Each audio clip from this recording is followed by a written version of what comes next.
Ya, saya buat ini.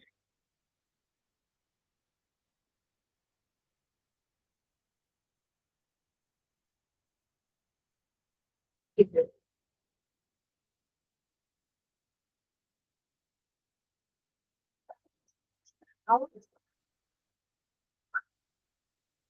tunggu dikit lagi ya, tapi nunggu agak ini.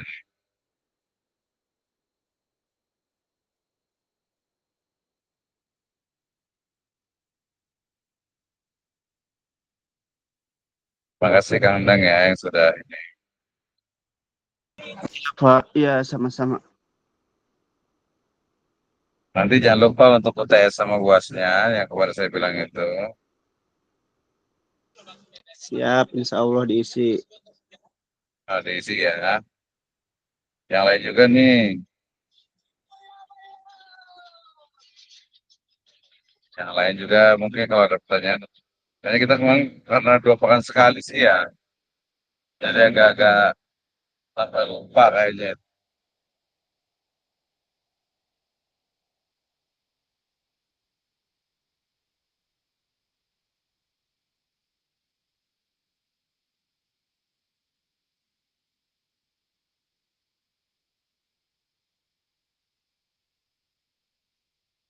Nah, kita mulai aja lah nanti ya kalau ada itu ya.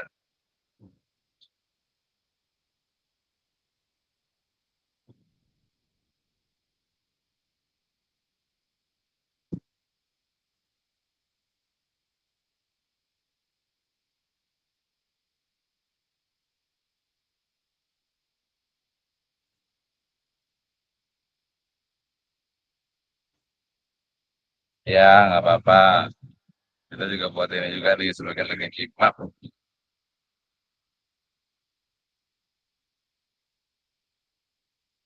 Saya pakai materi saya aja lah yang ini. Area.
Dia deket ya? Iya. Ngajar saya.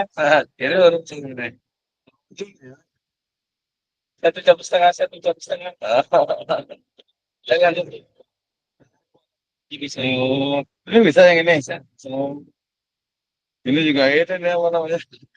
Ngajar juga. Iya ini, cuma sebentar aja sih. Ini ada dijadwalin nggak ini? Tadi saya mau buka laptop ini. Laptop Ribet ya? drama aja. Iya, Ngajar statistik kayak dari IPS. iya, ini kayaknya. Bisa cuma sebentar doang ini. Yang penting ada ini apa nama masalahnya? Terus saya satu lagi jam 1 kan. Nah itu sama juga. Tadi kan. Iya jam 1 saya dengan ngajar sumpah. Itu di mana dia ini? Universitas ini. Iya, Jam 1. ya, Iya nggak apa-apa langsung jam 1 kalau bisa. dua kan. Lagi kita baru sampai juga kayaknya sih. Bilang istirahat sebentar lah gitu kan. Ya saya kalau tadi sebenarnya saya ngajar jam setengah 3. Masukin. Jadi bisa. Kalau Kalau ini mahasiswanya berapa orang baru nih? Cuma 5 orang. 6 ya? kita di jam setengah 8 kan saya ngajar setengah 8 tapi jam 9. Jam kosong tuh yang sore sama dia ada yang bisa saya mati jam 9 sampai setengah 11. Sebenarnya mana? Yang ada di kosong dan Kosong ya? kosong. Saya ngajar di belakang. Oh, dari sini aja lah. Kalau soal ini tadi apa? Berapa menit lagi sih? 20 menit lagi. Selesai. Oke, tes teman-teman, suara saya terdengar ya. Kita nggak lama-lama sih. Halo, dengar ya? Oke, Iya, Kak. izin saya memulai ya. Mungkin nggak lama karena ini saya juga udah mau sampai ke Pekalongan. Gak apa-apa nanti tinggal ini yang di apa namanya di YouTube saya aja ya, banyak ya tentang filsafat ya. Baik, izin memulai. Saya pastikan sudah direkam. Baik, Bismillahirrahmanirrahim. Assalamualaikum warahmatullahi wabarakatuh. Waalaikumsalam Waalaikumsalam warahmatullahi warahmatullahi wabarakatuh. wabarakatuh. Alhamdulillahirrabbilalamin. Wassalatu wassalamu ala asrafil anbiya'i wal mursalin. Habibana wa nabiyyana Muhammadin sallallahu alaihi wasallam wa ala alihi wa ashabihi wa man tabi'ahum bi ihsanin ila yaumiddin wa ba'd. Qala Allah Ta'ala fi kitabihil karim, a'udzu billahi minasyaitonir rajim. Bismillahirrahmanirrahim. La ikraha fid din. Qad tabayyana rusdu minal ghayy. Wa qala Allah azza wa jalla aidan in kuntu naqilan fasihhah wa in kuntu mudda'iyan fadalil. Wa qala Rasulullah sallallahu alaihi wasallam fi riwayatin man salaka tariqan yaltamisu fihi ilman sahhalallahu lahu bihi tariqan ilal jannah. Saya ucapkan terima kasih kepada seluruh mahasiswa di program studi Pendidikan Agama Islam Sekolah Tinggi Agama Islam Sirajul Falah Bogor. Ya, ini adalah pertemuan setelah kita melaksanakan ujian tengah semester ya. Nah, mudah-mudahan ke depan bisa lebih efektif lagi karena pertemuan kita ini kan memang spesial ya, 2 pekan sekali. Baik, hari ini kita akan bicara tentang epistemologi Islam bersama saya Dr. Wisno ya. Kita akan bahas tentang bagaimana sebenarnya epistemologi di dalam Islam. Epistemologi sendiri adalah salah satu dari 3 kajian dalam ilmu filsafat, mulai dari ontologi, keberadaannya, kemudian epistemologi, dan diakhiri dengan aksiologi. Baik, saya mulai dengan firman Allah Subhanahu wa Ta'ala ya dalam surat Al-Baqarah. Ya, ini lanjutan dari ayat kursi ya. Allah Subhanahu wa Ta'ala berfirman, a'udzubillahi minasyaitonirrajim, la ikraha fid din. Tidak ada paksaan dalam agama Islam. Qad tabayyana rusdu minal ghayy. Karena sesungguhnya telah nyata benar Islam dari kesesatan atau kekufuran. Maknanya bahwasanya ya Islam itu adalah dinil haq, ya adalah dinul haq, adalah agama yang benar. Dikatakan apa? Wa may yabtaghi ghairal islami dinan fala yuqbala minhu wa huwa fil akhirati minal khasirin. Ya, dalam ayat yang lainnya dikatakan ya innad dina indallahil Islam. Jadi jelas sekali ya qad tabayyana rusdu minal ghayy. Yang benar itu sudah jelas, yang salah itu juga jelas. Kalau secara fikih di dalam hadis tadi katakan apa? Innal halala bayyinun wa innal harama bayyinun. Yang halal itu jelas, yang haram itu juga sudah jelas. Oke. Kemudian ada sebuah riwayat yang menyebutkan in kuntu naqilan atau in kunta naqilan ya fasihha. Jika Anda menyampaikan sebarang berita, maka pastikan kesahihannya. Dan jika Anda wa in kunta mudda'iyan, jika Anda itu mendakwa sebarang kenyataan, ya fad dalil, maka hendaknya dengan argumentasi, dengan dalil, dengan bukti. Baik, ya ayat dan riwayat ini berbicara tentang bagaimana sebenarnya kebenaran itu bisa diukur. Nanti dalam surat An-Nur itu juga jelas sekali, nurun ala nur, ya cahaya di atas cahaya. Artinya apa? Cahaya di atas cahaya itu adalah kebenaran di atas kebenaran. Puncak dari segala kebenaran yaitu Allah Subhanahu wa taala. Nah, kemudian kita pahami bahwa epistemologi itu secara bahasa berasal dari kata atau bahasa Yunani, yaitu epistem, ya, yang artinya pengetahuan, dan logos, yang artinya pembicaraan dan juga ilmu, ya. Sehingga epistemologi dalam Kamus Inggris Indonesia itu adalah bagian dari ilmu filsafat yang membahas tentang asal, ya, asal dasar sumber dari ilmu pengetahuan. Kemudian Dagobert, De Roons dalam Dictionary Philosophy menyebutkan bahwa epistemologi adalah cabang filsafat yang menyelidik tentang makna sebenarnya, pengertian dan memberi arti. Ya, sementara D.W. Hamlin menyebutkan bahwa epistemologi adalah cabang filsafat yang berurusan dengan hakikat dan lingkungan pengetahuan dasar dan andaian-andaiannya. Jadi lebih kepada epistem, ya, artinya ilmu, logi itu juga logos, ya, jadi ilmu tentang ilmu atau teori tentang ilmu pengetahuan. Nah, ya, itu adalah epistemologi. Jadi ketika ditanya apa itu epistemologi, ya jawabannya adalah epistemologi adalah teori tentang ilmu pengetahuan atau ilmu tentang ilmu pengetahuan. Oke. Nah, kita lihat di sini. Apa sih sebenarnya yang dibahas dalam epistemologi, ya, ruang lingkup dari pembahasan epistemologi. Yang pertama adalah asal usul, ya. Asal usul itu artinya sumber dasar, ya, atau asal. Jadi asalnya itu misalnya ilmu fikih, asalnya dari mana? Ilmu tafsir, asalnya dari mana? Ilmu sosiologi, biologi, asalnya dari mana? Ya, itu adalah asal usul. Oke. Kemudian yang kedua ada asumsi dasar. Asumsi dasarnya itu apa dia sebenarnya? Sifat-sifatnya, sifat-sifat dari pengetahuan. Jadi asal usul ilmu pengetahuan. Ya, jadi ruang lingkup dari pembahasan epistemologi pertama itu adalah asal usul ilmu pengetahuan. Yang kedua adalah asumsi dasar ilmu pengetahuan. Kemudian sifat-sifat dari ilmu pengetahuan. Kemudian cara memperoleh ilmu pengetahuan dan standar kebenaran dari ilmu pengetahuan serta media dari ilmu pengetahuan. Nah, ya, ini cukup jelas tuh.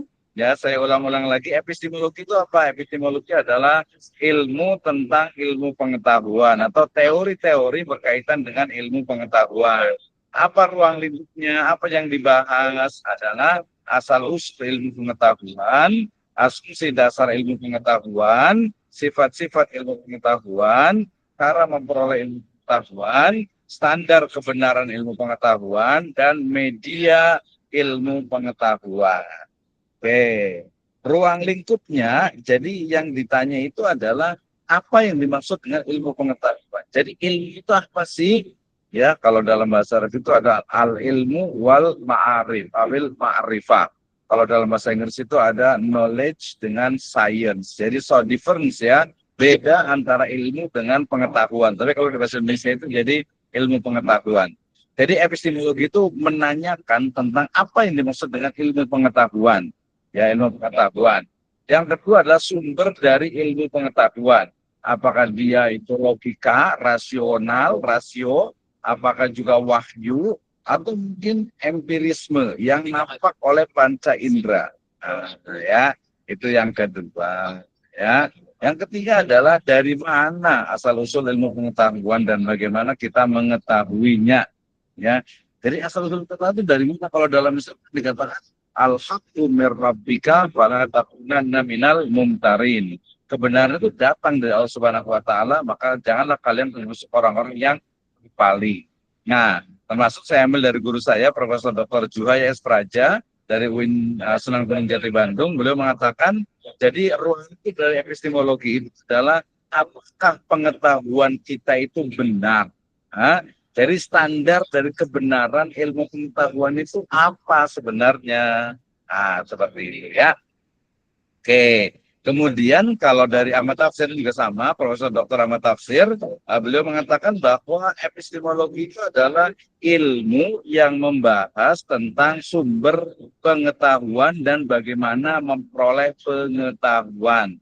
Ya, jadi kalau disiplin kita misalnya ilmu pendidikan agama Islam, maka ya sumber PAI itu dari mana? Kemudian cara memperoleh pendidikan, cara memperoleh ilmu pendidikan agama Islam itu dari mana? Ya, jawabannya bukan belajar. Kalau belajar itu teknis, ya teknis. Oke, kita lanjutkan.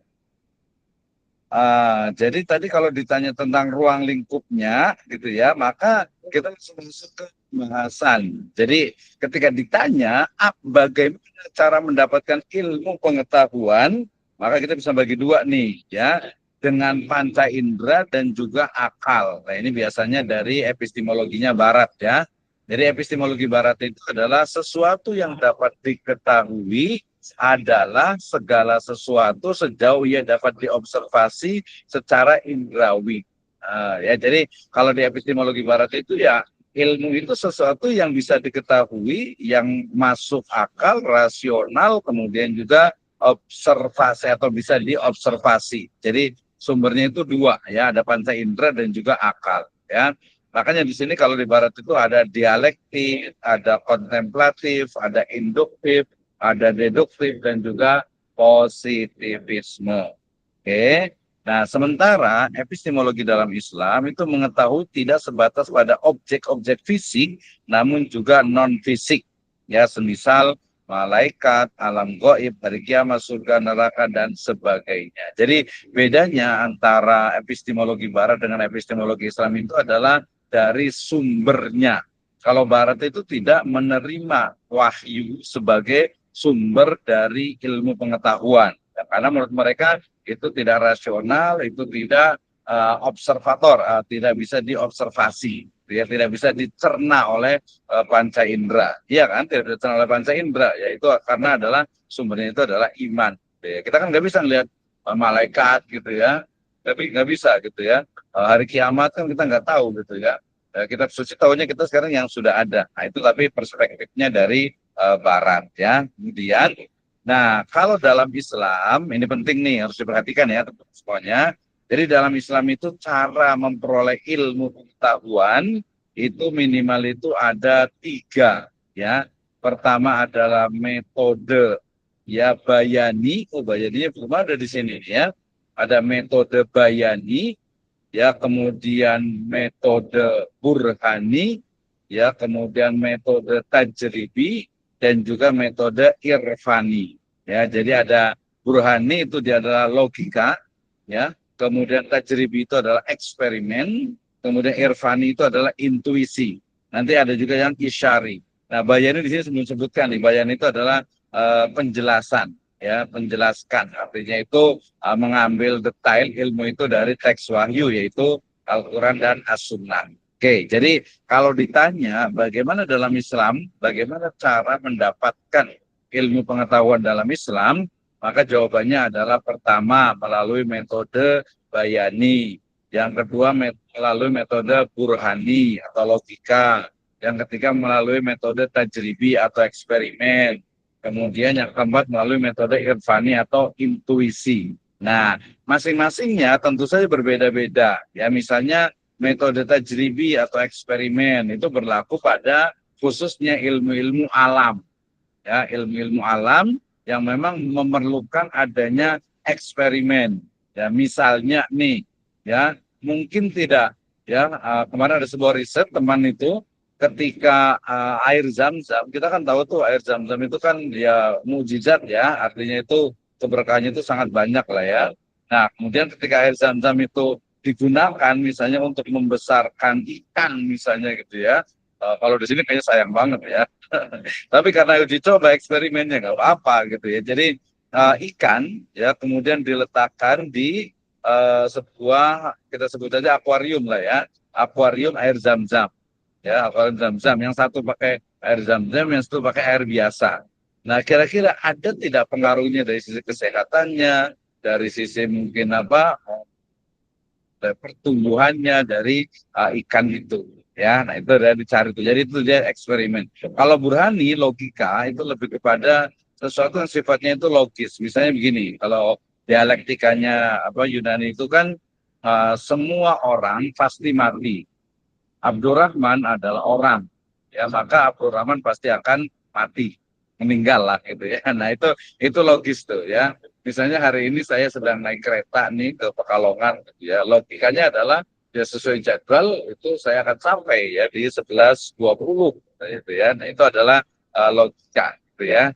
Kemudian kalau panca indera ya kelihatan saya ini yang bergerak itu adalah keretanya, bukan jalannya yang mundur. Itu kan itu panca indera. Walaupun di mata kita seolah-olah itu yang jalan itu adalah pohonnya yang di luar sana gitu ya. Itu makanya nanti kebenaran panca indera kadang itu juga sering menipu. Biasanya contohnya itu adalah misalnya warna lautan.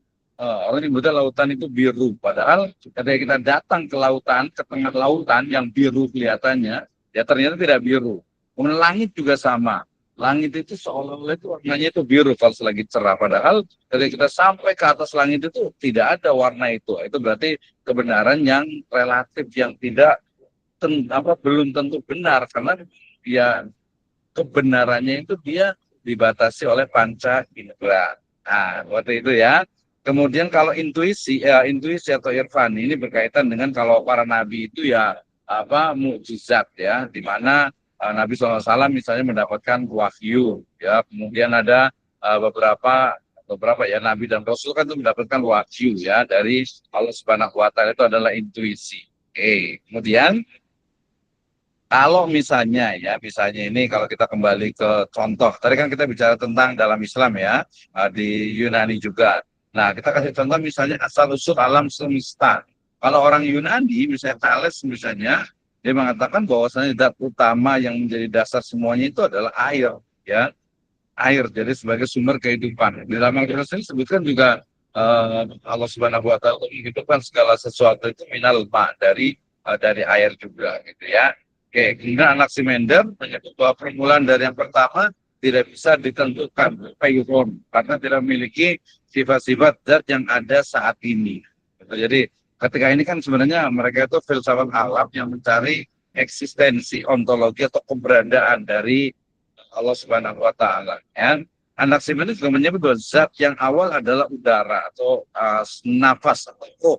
Makanya ada istilah kita roh ya, wa nafakhna min ruhina, ya. Sementara Herakleitus menyebut dasar semua materi adalah api, ya api berubah terus. Api adalah suatu hal yang saltis, dia terus berubah. Karena nanti adanya udara saja. Oke. Kemudian, jadi ini asal-usul, ini contoh ya. Jadi asal-usul alam semesta kalau di era Yunani itu seperti ini.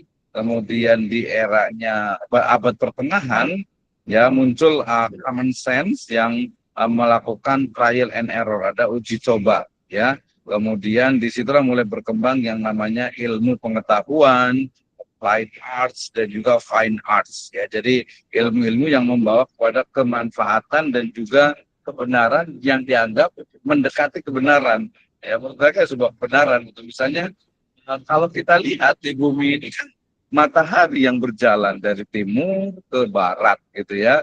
Tapi ternyata kalau menggunakan teleskop dan sebagainya ternyata yang betul itu ya matahari itu wasyamsu tajri fi mustaqarril laha dzalika taqdirul azizil hakim. Jadi matahari itu tajri gitu ya, berjalan itu berjalan di tempat rotasi atau revolusi. Nah, gitu itu perlu dicari kebenarannya. Ya termasuk juga mungkin kontroversi bumi itu bulat ya atau lonjong gitu ya, elips atau mungkin datar gitu kan ya. Itu dicari kebenarannya oleh ilmu pengetahuan. Jadi kita tuh nggak asal terima. Jadi kalau dalam epistemologi itu kita nggak asal nerima, oh ini benar nih, oh belum tentu gitu ya. Nah, harus dicari. Paling kalau dalam Al-Quran dikatakan in ja'akum fasikum binaba'in fatabayyan. Jadi harus ada tabayyun, harus ada cek, recheck, double check, triple check. Wah, kayak gitu ya. Oke, jadi itu di abad pertengahan. Sementara di abad modern munculnya rasionalisme ya yang secara kritis mempermasalahkan dasar-dasar pikiran yang bersifat mitos ya. Ini kan kalau di masyarakat kita itu banyak sekali mitos ya. Misalnya kan saya selalu bilang tuh, betul tidak Gunung Tangkuban Perahu itu adalah perahu yang ditendang oleh Sang Kuryang gitu ya. Betul tidak, ya harus dicari, berarti ya udah Gunung Tangkuban Perahu gali aja. Bener nggak ada sisa-sisa perahunya gitu. Jadi itu mempertanyakan dasar pikiran yang asalnya itu mitos gitu ya. Kemudian David Hume sendiri sebut sebagai khayal yang dibuat-buat yang selayaknya diumpankan ke lidah api yang mencilat. Jadi kebenaran yang dasarnya itu legenda, mitos, mite atau mungkin belum tentu benar gitu ya. Nah, itu perlu dicari kebenarannya melalui berbagai metode ilmu pengetahuan ya. Misalnya metode eksperimen dikembangkan oleh sarjana muslim pada abad keemasan Islam juga ketika ilmu pengetahuan lainnya mencapai kulminasi antara abad ke-9 dan ke-12 Masehi. Ya, misalnya di bidang fisika, astronomi, kemudian juga sains, biologi, kedokteran dan sebagainya itu sangat berkembang ya. Maka ada sebuah istilah nih yang orang barat itu mengakui sendiri bahwasanya jika Yunani adalah bapak metode ilmiah, maka orang Islam adalah bapak angkatnya. Ya. Jadi jika Yunani adalah bapak metode ilmiah, maka orang Islam itu adalah bapak angkatnya. Kenapa? Karena Islam itu dia melanjutkan dari pemikiran-pemikiran tentang sains yang hilang di abad kegelapannya Eropa. Ya. Oke, berarti metode eksperimen diperkenalkan dunia barat oleh filsuf Roger Bacon dan kemudian dimantapkan sebagai paradigma ilmiah atas usaha Francis Bacon. Ya, jadi dia yang disebut dengan ilmiah, makanya kita itu jangan ini ya, jangan ilmiah keren gitu, belum tentu ilmiah itu seperti apa, jangan-jangan dia positivisme, post-positivisme, lihat dulu. Oke ya. Kemudian filosof Immanuel Kant sendiri menyebutnya dengan rasionalis kritis ya. Ini yang dapat diterima adalah pengetahuan yang dapat memberikan informasi baru yang universal, sintetik a priori. Ya termasuk juga kalau dalam Islam misalnya metafisika, walaupun di Barat itu metafisika itu tidak termasuk dalam ilmu pengetahuan karena ia tidak mungkin dan tidak dapat ditelusuri oleh pandang indera. Ya, nah, walaupun itu saya tidak sesuai dengan Islam. Oke. Nah, kemudian juga cara mendapatkan ilmu pengetahuan juga ada melalui dialektikanya Hegel ya. Hegel itu digambarkan dengan model dialektikanya yang menyelesaikan persoalan praktis ya, padahal waktu itu mencoba untuk membebaskan manusia dari persoalan-persoalan sifatnya praktis ya. Jadi ini rombak total konsep ya dengan memasukkan kerangka materialisme. Cara berpikirnya ya materialisme ya. Materialisme adalah faham yang menjadikan segala sesuatu di dunia itu berdasarkan pada materi. Materi itu bukan hanya uang, tapi zat yang di situ menihilkan adanya Tuhan. Gitu ya. Sama seperti Marx misalnya ya, berpendapat bahwa filsafat itu harus bisa membawa manusia keluar dari persoalan konkretnya, terutama irasionalitas. Ya, ia berpendapat bahwa agama adalah candu masyarakat, dalam bahasa bahwa religion is the dream of human mind. Gitu ya. Ini menarik nih kalau kemarin ada salah satu tokoh partai ya di Indonesia ini yang mengatakan bahwasannya misalnya apa tuh Tuhan itu adalah sesuatu yang khayalan gitu ya. Nah, ternyata di dulu udah ada ya, si Forbes sendiri mengatakan religion is dream of human mind ya. Agama itu adalah mimpi dari berpikirnya manusia.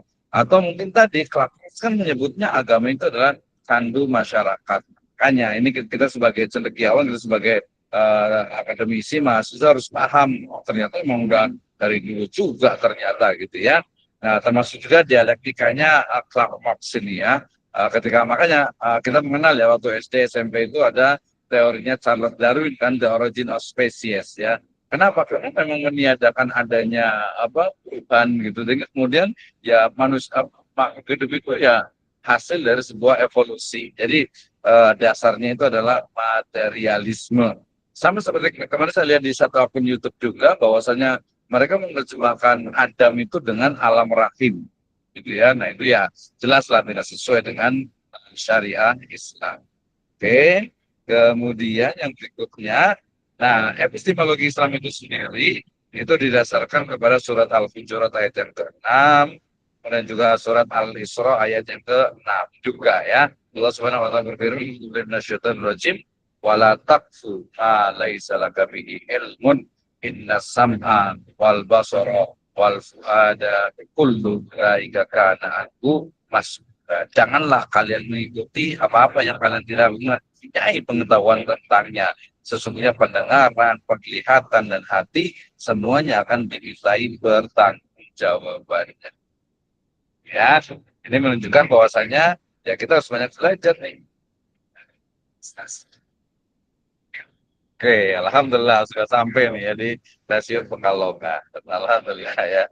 Oke, ini epistemologi menurut ulama. Nanti kita akan bahas lebih detail insya Allah ya di pembahasan lebih detail tentang ilmu pengetahuan dalam Islam ini. Demikian, wallahu a'lam bishawab. Nanti kalau ada pertanyaan silahkan di-share di grup ya, kemudian juga di YouTube saya boleh ya.